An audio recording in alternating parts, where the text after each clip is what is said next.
Everyone knows the ladder hatch is a weak point in base design.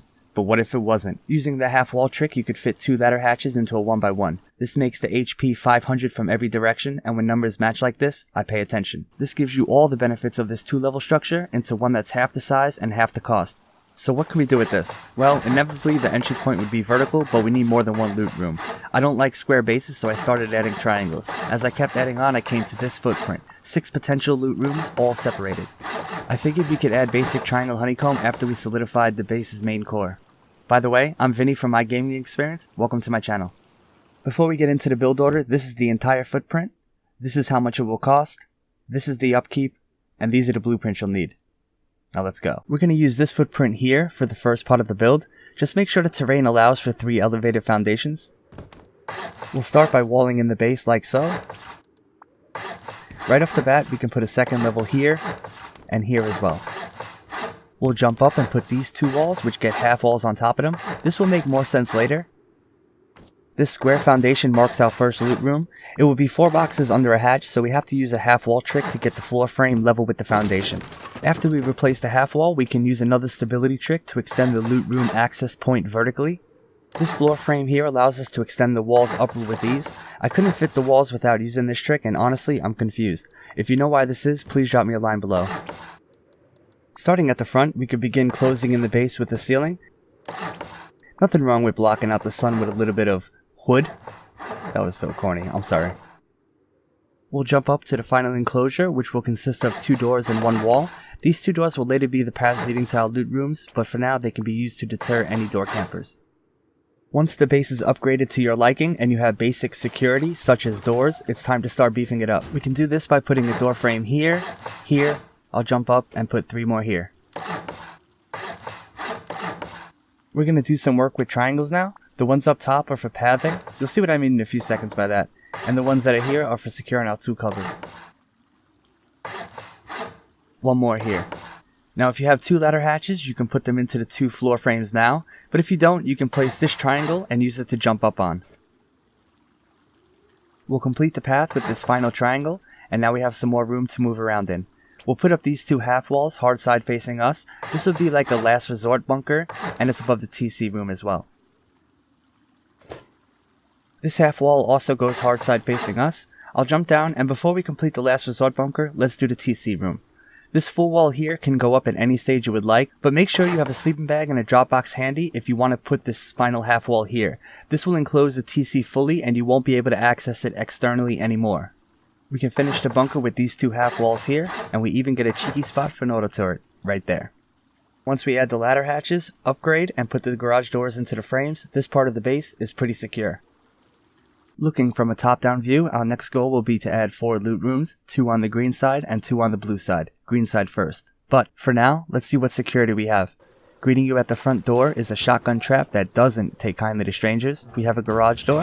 When opened, it reveals a quick storage box. Our second shotgun trap is here as well. What's cool about this one is it can also shoot out the front door. Opening the next garage door, we can see our drop box for the TC room. Our third and fourth garage doors reveal the furnaces with this auto turret protecting them. There's also a box poking through for overflow storage. We can jump up on the box, open this garage door, and we come to our first loot room. We'll go down and take a quick look. Although the loot room is compact, it does allow for 4 boxes. I could only get in 3, because I'm bad.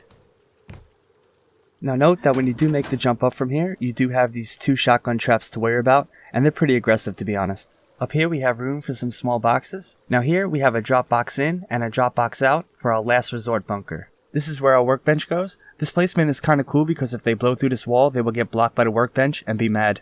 Going right into our first expansion, we'll drop these 5 foundations. The loot rooms are the 2 squares to give some perspective. After the foundations, we can wall this off completely with 10 full walls, 8 of which are permanent.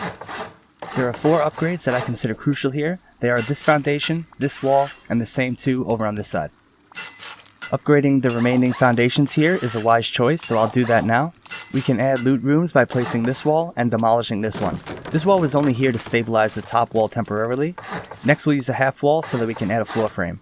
We'll demolish this and replace it with a full wall. This is permanent. Same thing on this side, put a wall, demolish this, then we can put a half wall here to stabilize this floor frame. We'll demolish this and replace it with a full wall. Next we can start upgrading. Do this at your own pace and in an order that best suits your situation. Keep in mind that if someone destroys the right walls, you will lose the floor frames and have to do the trick over. We can place our ladder hatches now. By the way, if you have OCD, you'll hate what I just did. Next we can place a wall in here, and if we jump up, we can place the other. Just make sure that the soft sides are facing the ladder hatches. Come on. So, for safety purposes, we'll place this triangle, unless you want to be this guy. Yo, any of you guys got a ladder? Freaking lagged and fell in here. We'll upgrade it, and this is also a great spot to fill in the remaining holes and the full ceiling. While I finish that up, I want to thank everyone for all the support. Amazing would just be an understatement. Put it this way, I was thinking of an idea for a cool first 100 subscribers video, and the next day, I was almost at 1,000. So thank you very, very much. We can now place these 2 floor frames in. I like to upgrade these to sheet metal, but you can leave them at stone to save metal. Now if I can get up here, we can start upgrading the rest of the remaining pieces into sheet metal. This room is what I consider part of the main core of the base, and to keep raid costs higher should be sheet metal. Keep in mind there will be a final layer of stone triangle honeycomb going around the outside as well. I would love to hear what you think about the concept of this loot room. Is it good? Is it bad? And how would you use it in one of your builds? After we're finished upgrading, we can drop in our last 2 ladder hatches, like so. Now our loot rooms are secure from the top, so we can add a little bit of beefiness to them. We'll start off by adding these 2 door frames. This will section off the loot from this path, making each room more expensive to enter. Once again, my personal preference is sheet metal here. When placing these garage doors, make sure the top roll-up part is facing the ladder hatch so it don't stick out the side of the building. Same thing on this side. You can add the stone honeycomb outside right now if you feel it necessary, but for the video, I'm going to go right into the final loot room section. So, this is what we have so far, and the next loot room is going to go on the left side here. We'll use the same set of foundations we did for the last section. Next, we'll wall off this section. Since you know how to insert the loot rooms here, you can go ahead and upgrade at your discretion. Since this part of the base is a mirrored version of what we just learned how to build, I'm going to add all the pieces as twig instead of upgrading as we go. I highly suggest against this on a live server for what I think are obvious reasons. That being said, overall this expansion will give us 2 more loot rooms, each of which contains 4 boxes. This brings our total number of large boxes to 20 spread across 5 loot rooms. This doesn't include the boxes that I have spread around the base or the ones you may add to the mix. So if you haven't noticed, this wall always gives me trouble. I found that kinda crouching and jiggling around will eventually get it in there. Now we can finish off this section with a couple more triangles and a ceiling. Remember, we still have some triangle honeycomb to add around the outside. I wanted to leave the base at this size, but I couldn't. It turns out there was just too many ways to splash damage the outside walls and get in way cheaper than I intended. Now that our hatches are in, I'd like to show you a magic trick. This is a magical door. If I kind of come through here, close it, and think to myself, upgrades, upgrades, upgrades, when I open it, everything will be fully upgraded to its final state. This does not work on live servers. Now we're going to add some basic honeycombing to the perimeter of the base. There will be 5 triangle honeycombs added like so. Each section has a floor tile at the midpoint and at the top. Since all 5 are the same thing, I'll show you how to build one and upgrade it, then I'll show you how to get onto the roof. It was impossible for me to upgrade the top triangle. Just make sure you upgrade the middle one before you even close it. Also, it's very important that the hard sides of all these walls are facing the outside or people can easily pick them out. Usually I would just throw a ladder on the wall to get to the roof at this point, but if you find yourself without one, you could do some clever build up to get up there. Using a foundation, a floor tile, and 2 sets of stairs, you can easily get up on your roof. Now I don't suggest leaving this up permanently, because other people can get on your roof for free. I'm going to add in the rest of the perimeter honeycomb, and then we can finish up with some extra security on our roof. To make the following build order as easy as possible, we're going to use half walls with the soft side facing inward on each of these squares. The easiest way to do this is simply by standing on each square and surrounding yourself with half walls. Remember, soft side in. I know a lot of people are into adding the floor for defense. Although this video doesn't include one, my future videos will. To be completely honest with you, I would consider my defense floors subpar, so I opt against showing them to such a great audience. Know that it is a work in progress though. Once we've completed this half wall section, we can upgrade it all to stone. After that, we'll fill in the top part with some square floor tiles. There is a total of 6 floor tiles to complete the honeycomb. We can also upgrade these to stone.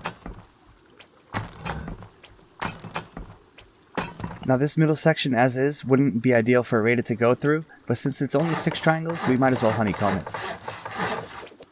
As always, if you have the time, let me know in the comments below what you think about this roof design. Would this be where you blow in, and what looks the juiciest? The final part of this build will be adding a couple of pieces above our front door. This will only take 2 sheet metal walls and a triangle floor tile, and it can be put in like this if the steps are still there. And that's pretty much the build.